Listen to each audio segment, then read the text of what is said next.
Back प्रशिक्षु जो कि डीएलएड 2018 बैच से संबंधित हैं और तृतीय सेमेस्टर में प्रमोट नहीं हो पा रहे हैं, उनको लेकर के लगातार कमेंट्स के माध्यम से आप लोग के प्रश्न आ रहे हैं कि क्या कुछ अपडेट है। इस वीडियो के साथ बने रहिएगा। आपके मन में जो भी सवाल उत्पन्न हो रहे हैं उन सब का जवाब देने की मैं कोशिश करूंगा। नमस्कार दोस्तों, मेरा नाम है नीरज और आप देख रहे हैं करियर बिट यूट्यूब चैनल। अगर आप इस चैनल पर पहली बार विजिट कर रहे हैं तो इसको सब्सक्राइब करते हुए बेल आइकन को प्रेस करना ना भूलें।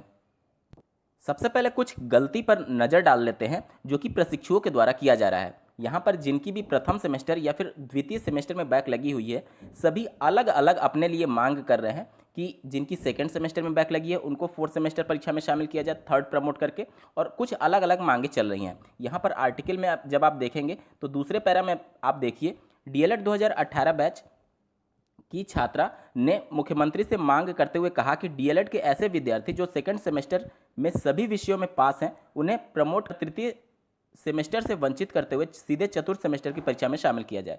तो आप लोग की मांग थोड़ा यहाँ पर स्पष्ट नहीं हो पा रही है।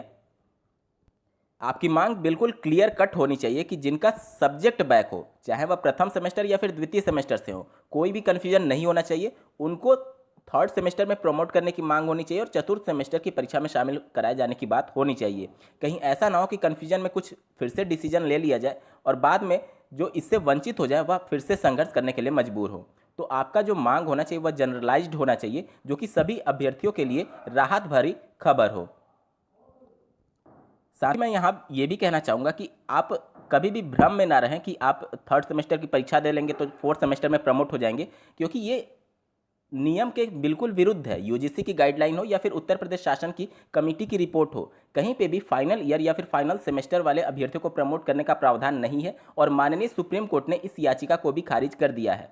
तो ऐसा कोई भी मांग ना करें जो कि नियम के विरुद्ध हो और वह पॉसिबल ही ना हो पाए, क्योंकि अभी तो आपको आश्वासन दे दिया जाएगा लेकिन भविष्य में जा करके आप बहुत ज़्यादा परेशान हो जाएंगे। तो ऐसा मांग रखिए जो नियमता ही हो। आप सभी थर्ड सेमेस्टर में प्रमोट कराने की मांग रखिए और चतुर्थ सेमेस्टर परीक्षा में डायरेक्टली शामिल करने की मांग होनी चाहिए। जिस प्रकार से डीएलएड प्रशिक्षुओं के द्वारा जिनकी बैक लगी है संघर्ष किया जा रहा है वह काबिले तारीफ है। दिनांक 5 अक्टूबर 2020 को मुजफ्फरनगर डाइट के द्वारा एक लेटर सचिव परीक्षा नियामक को लिखा गया है, जो वहां पर जाकर के ज्ञापन दिए थे इस डाइट पर। उन्हीं ज्ञापन को संदर्भित करते हुए इस लेटर को पीएनपी तक फॉरवर्ड किया गया है और उनसे बातें बताई गई हैं कि किन किन विसंगतियों को लेकर के अभ्यर्थी उनको ज्ञापन दे रहे हैं। यहाँ पर मैं विशेष रूप से टिप्पणी करना चाहूँगा कि जिनकी भी बैक लगी है, देखिए अब आपके पास खोने के लिए कुछ भी नहीं है, लेकिन अगर आप प्रयास करेंगे तो आपके सामने बहुत सी चीज़ें हैं जो कि आपका भविष्य बना सकती हैं। तो कम से कम आप प्रयास जरूर करें। बहुत अच्छे तरीके से आप लोग आगे बढ़ रहे हैं और प्रत्येक जिले में अभ्यर्थियों के द्वारा ज्ञापन दिया जा रहा है। सभी प्रशिक्षु इसमें सहभागिता दिखाएं और यही एक रास्ता है जिसके थ्रू आपका भविष्य बचाया जा सकता है। अब कुछ आप लोग के जनरल क्वेश्चंस ले लेते हैं जो कि कमेंट्स के माध्यम से लगातार आ रहे हैं रिपीट फॉर्म में, ठीक है। तो पहला प्रश्न ये पूछा जा रहा है कि 1 तारीख को 1 नवंबर को संडे है तो क्या इस दिन परीक्षा होगी।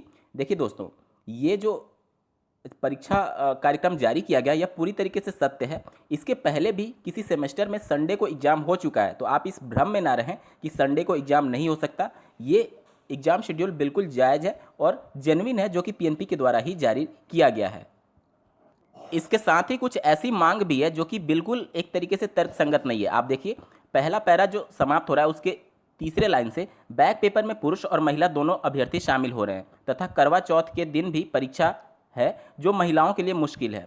देखिए दोस्तों, इस कठिन घड़ी में जो भी बैक पेपर से संबंधित अभ्यर्थी हैं उनके लिए करो या फिर मरो की स्थिति है। तो आप ऐसा मांग ना रखिए जिससे कि आपका जो प्रमुख मुद्दा है बैक पेपर अभ्यर्थियों को प्रमोट कराने के लिए वह धीरे धीरे धूमिल पड़ता जाए। आप सबका एक लक्ष्य होना चाहिए। अगर आप प्रमोट हो जाते हैं तो आप थोड़ा सा कष्ट सह के पेपर जरूर दे लें, क्योंकि अगर इस बार परीक्षा टली तो आप सभी का भविष्य अंधकार में ही दिखने वाला है। एक और प्रश्न बार बार पूछा जा रहा है कि उनके प्रथम सेमेस्टर या फिर सेकंड सेमेस्टर में जहां पर परीक्षा फल लिखा रहता है पास या फिर फेल, वहां पर रिजल्ट डाउनलोड करने पर वहां पर अब कुछ भी लिख करके नहीं आ रहा है। तो देखिए दोस्तों, ये एक टेक्निकल इश्यू है जिसकी वजह से ये प्रॉब्लम आ रही है। आप इस भ्रम में बिल्कुल भी ना रहें कि पीएनपी अगर आपका पास या फिर फेल हटा दी है तो आपको प्रमोट कर देगी, ठीक है। जब भी कोई एक तरीके से डेटा कलेक्ट करने का प्रोसेस चल रहा है पीएनपी के द्वारा थर्ड सेमेस्टर प्रमोट रिजल्ट की घोषणा करने के संदर्भ में, उसी के लिए वेबसाइट में कुछ चेंजेस किए जा रहे हैं ताकि एवरेज मार्किंग निकाली जा सके जो कि प्रमोट होने वाले अभ्यर्थी हैं। आप देखेंगे कि जो अभ्यर्थी पास है उसके पर भी जो परीक्षाफल पास वाला स्टेटस था वो भी हटा दिया गया है। तो आप इन सभी भ्रम में ना रहें कि अगर आपका पास या फिर फेल नहीं दिखा रहा है तो पीएनपी के द्वारा आपको प्रमोट कर दिया जाएगा जिनकी बैक लगी हुई थी। ठीक है। एक और महत्वपूर्ण प्रश्न पूछा गया था, जैसा कि एक वीडियो के माध्यम से मैंने आप सभी को सूचित किया था कि थर्ड सेमेस्टर में जो भी अभ्यर्थी प्रमोट हो रहे हैं पीएनपी के अनुसार उनका प्रैक्टिकल जो कि वाइवा होता है 100 नंबर का वह कंडक्ट नहीं कराया जाएगा। लेकिन जो बैक पेपर से संबंधित हैं और जो थर्ड सेमेस्टर की पूरी परीक्षाएं दे रहे हैं क्या उनका प्रैक्टिकल होगा? तो जी दोस्तों, आप लोग का प्रैक्टिकल होगा। पीएनपी के अनुसार आपकी प्रैक्टिकल कंडक्ट कराई जाएगी। और सबसे ज़्यादा प्रश्न पूछे जाने वाला इस समय ये है कि कोर्ट केस के बारे में क्या कुछ अपडेट है। जैसा कि आपको ज्ञात होगा, बैक प्रशिक्षुओं के द्वारा माननीय कोर्ट का दरवाज़ा खटखटाया गया है कि उनको भी तृतीय सेमेस्टर में प्रमोट करके डायरेक्टली फोर्थ सेमेस्टर की परीक्षा में शामिल किया जाए। तो यहाँ पर अभी कोर्ट का एक प्रोसीजर होता है कि जब भी आप कोई केस फाइल करते हैं उसके बाद से रीट संख्या आपको अलॉट की जाती है, पिटीशन नंबर। ठीक है। लेकिन अभी तक रीट संख्या नहीं मिली है, उसके बाद ही आगे का प्रोसेस होता है, जैसे कि उस केस को लिस्ट किया जाना। तो ये सभी प्रोसेस अभी कंप्लीट होना बाकी है। तो कोर्ट केस में अभी कुछ भी नया अपडेट नहीं है, जैसी पहले की स्थिति थी वही स्थिति अभी भी बनी हुई है।